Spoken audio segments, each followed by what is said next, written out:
Il est 7h08 sur Europe 1. Dans un instant, la taxe qui fait hurler la filière des téléphones reconditionnés. Mais d'abord, on parle égalité salariale au travail. Oui, le 1er mars, toutes les entreprises de plus de 50 salariés devront publier un index d'égalité professionnelle entre les femmes et les hommes. Une note sur 100, et ce sera comme ça tous les ans à la même date. On va ouvrir ce dossier avec vous. Olivier Samin, bonjour. Bonjour. Les grandes entreprises connaissent déjà l'exercice, mais pour les plus petites, c'est vraiment un sacré défi à relever.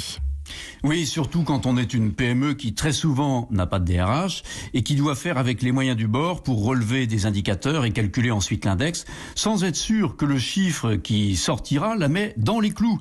Sachant que être dans les clous, c'est avoir une note finale supérieure à 75 points sur 100. Alors, 75 points sur 100. Olivier, rappelez-nous ce qu'il mesure exactement, cet index, cette note sur 100.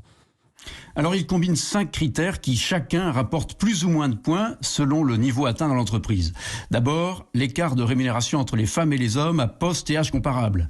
La répartition des augmentations individuelles entre les hommes et les femmes. La répartition des promotions.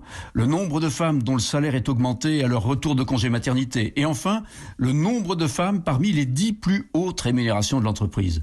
Pour aider les PME à se familiariser avec cette mécanique, le ministère du Travail a organisé des sessions de formation un peu partout en France. Olivier Lavaux en a suivi une le mois dernier. Il est le DRH de Transvalor, PME basée à Sophia Antipolis, près de Nice, qui conçoit des logiciels pour l'industrie métallurgique. Son objectif ?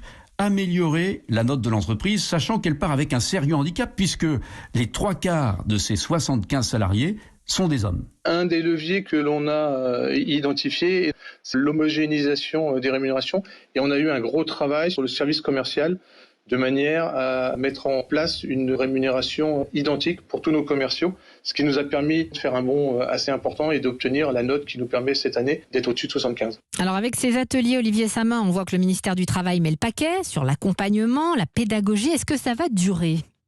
Eh bien, cette année encore, oui, mais à partir du 1er mars de l'an prochain, les entreprises qui ont une mauvaise note auront quelques soucis à se faire. D'abord pour leur réputation, puisque l'index est public, mais aussi pour leurs finances, puisque rester 3 années de suite sous la barre des 75 points vous expose à une amende qui peut aller jusqu'à 1% de votre masse salariale.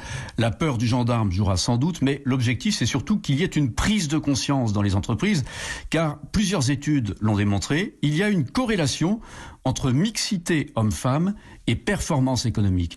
Et ça se comprend facilement, dit Dounia Bouassen, qui préside Women Equity, une société d'investissement dédiée au financement des PME dirigée par des femmes. Une entreprise qui est capable effectivement d'identifier des talents féminins, de les recruter, de leur ouvrir des perspectives, de ne pas caper leur développement, c'est par définition une entreprise qui est plus performante parce qu'elle est en situation de gagner la guerre des talents.